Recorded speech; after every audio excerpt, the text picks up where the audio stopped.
Bismillahirrahmanirrahim. Elhamdülillah Rabbil alemin ve sallallahu ala Muhammedin ve alihi tahirin. Allahümme salli ala Muhammedin ve ali Muhammed. Rabbi şrahli sadri ve yessirli emri ve hlul uqdeten min lisani yefqahu qavli. Salamlayıram əziz və hörmətli izləyiciləri. Səqəlin Fiqh və Hüquq Mərkəzində hər birinizi xoş gördük. İmam Rıza Əleyhisselamın mübarək mövludu münasibəti ilə hər birinizi təbrik edirəm. Allah inşallah bizi Əhl-i Beytin yolundan ayrı salmasın inşallah. İmam Rıza Əleyhisselamın mübarək adı çəkiləndə bir çoxlarımızın yadına o həzrətin ziyarəti yadına düşür və bu baxımdan ziyarət mədəniyyəti və o həzrətin ziyarəti barədə bir neçə kəlmə siz əziz tamaşaçılara bəyan etmək istəyirəm. Ziyarət keçmiş zamanlardan bir sünnə olubdur. Hətta keçmiş zamanlarda da biz bu məsələnin şahidi olduq. Quran ayələri var bu barədə. Ayələrin birində Təkasur surəsində belə oxuyuruq. Bismillahirrahmanirrahim. Əlhəkumut təkəthur. Mal, dövlət, evlad çoxluğu ilə öyünmək, bu kimi şeylərlə öyünmək və bu barədə bir-birinizlə yarışa girmək sizi Allahın zikrindən yayındırdı. Hətta zurtumul məqabir. İş o yerə çatdı ki, hətta qəbirstanlıqda öz ölmüş qohumların qəbirlərini saymaqla iftixar eləyirdiniz. Əgər bu mənada olsa, ziyarət bu eyni ilə qəflət və dinimizdə məzəmmət olunan məsələlərdəndir və insana cəhənnəm əzabı gətirər bir çox rəvayətlərə görə.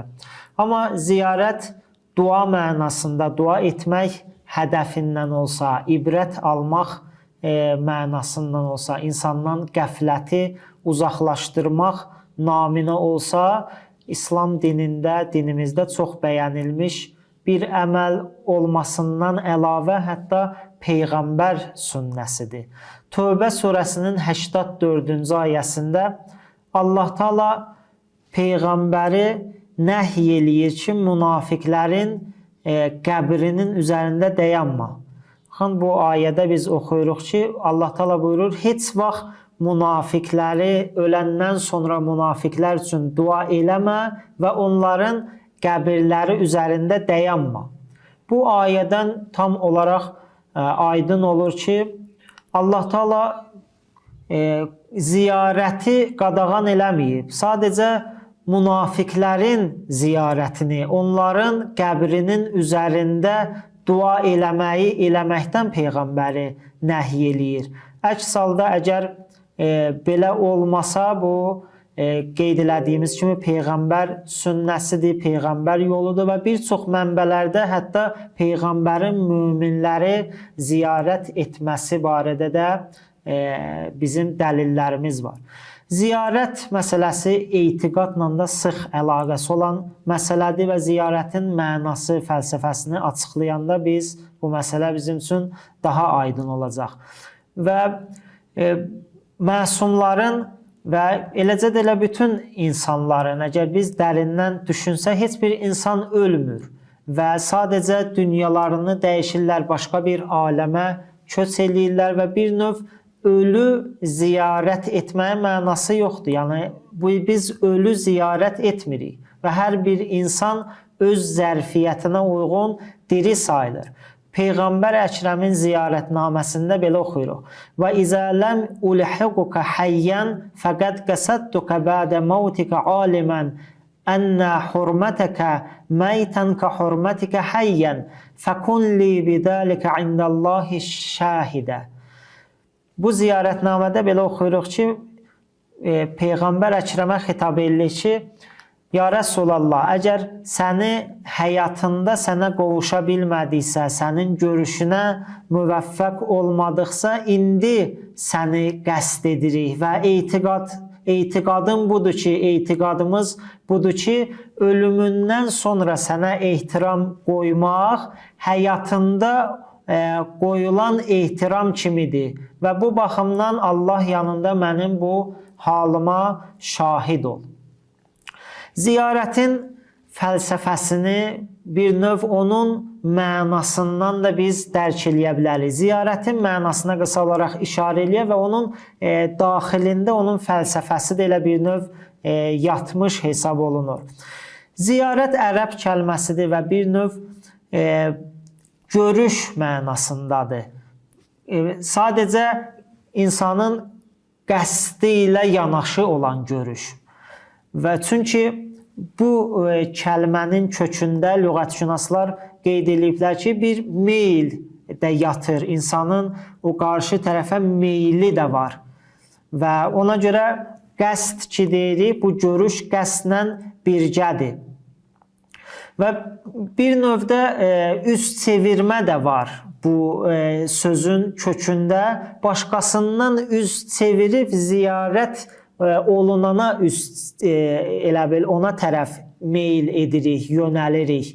Və bu da başqa bir bu kəlmənin kökündə yatan bir məsələdir.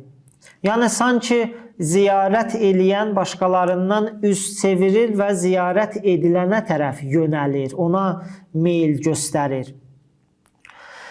Lüğətşünaslar qeyd ediblər ki, bu sözün mənasında qəsddən, meyldən əlavə insanın o qarşı tərəfi böyük sanma, onu təkrim eləmə, kəramətli sanma və ziyarət olunanla ünsiyyət yaratma mənası da bu kəlmənin daxilində yer almışdı. Və buna görə də qeyd etdiyimiz kimi bu kəlmənin mənasında sanki bu mədəniyyətin fəlsəfəsi də elə yerləşmişdi. Yəni bu sadə bir görüş deyil, adi bir görüş deyil. Bu elə bir görüşdür ki, elə bir görüşə ziyarət deyilir ki, qəsdlə yanaşı olsun və bu görüşdə ziyarət eləyən başqalarından üz çevirsin və ziyarət olunana meyl göstərsin ki, o insanın fitri olaraq daxilində olan o məhəbbət hissindən qaynaqlanır ki, insan bəzi xüsusi insanlara məhəbbət göstərir və bu məhəbbətdən qaynaqlanır ki, o qarşı tərəfə meyl göstərir və başqalarından üz çevirib meylini salır ziyarət olunana tərəf. Və istəyir ki, bu məsələ ilə, yəni ziyarət etməklə o bir növ qarşı tərəflə ünsiyyət bərqərar eləsin, ondan ülfət yaratsın. Qeyd elədiyimiz kimi ziyarət din böyüklərinə xüsusilə ehtiramın ən gözəl nümunəsidir. Hər bir insanın daxilində bir fitri olaraq məhəbbət hissi var və xüsusi insanlara əlaqəsi olur, məhəbbəti olur. Və qarşı tərəfə o məhəbbətini izhar eləməyin ən yaxşı yolu qeyd ediblər ziyarətdir. İnsan ziyarətdə olan o səfər çətinliklərinə dözməklə o qarşı tərəfə olan ziyarət olunana olan o ülfətini, o məhəbbətini, o eşqini nümayiş etdirir. Və sözümü İmam Rıza əleyhissalamın bir kəlamınla yekunlaşdırıram. Növbəti verilişdə inşallah İmam Rıza əleyhissalamın xüsusi olaraq ziyarətinin o imtiyazları və faydaları barədə danışacaq. Ziyarət imamların o uca məqamına ehtiramın nişanəsidir. Onların yolunun və onlara ardıcıl olmanı göstərmənin nişanəsidir və onların hədəflərini davam etdirmək üçün insanın və onların yolunu davam etmək üçün bir növ insanın o vəfadarlığını nümayiş etdirməsidir. Yəni onların vilayətinə bağlılığını nümayiş etdirməsidir. İmam Rıza əleyhissalam buyurur: Bismillahirrahmanirrahim. İnna li kulli imamin əhdən fi unuqi əvliyaihi və şiatihi. İmam Rıza əleyhissalam buyurur ki, hər imam üçün onun ardıcıllarını, onun sevənlərinin boynunda bir əhd və vəfa var ki, yalnız onların qəbrini ziyarət etməklə bu əhd tamam olur.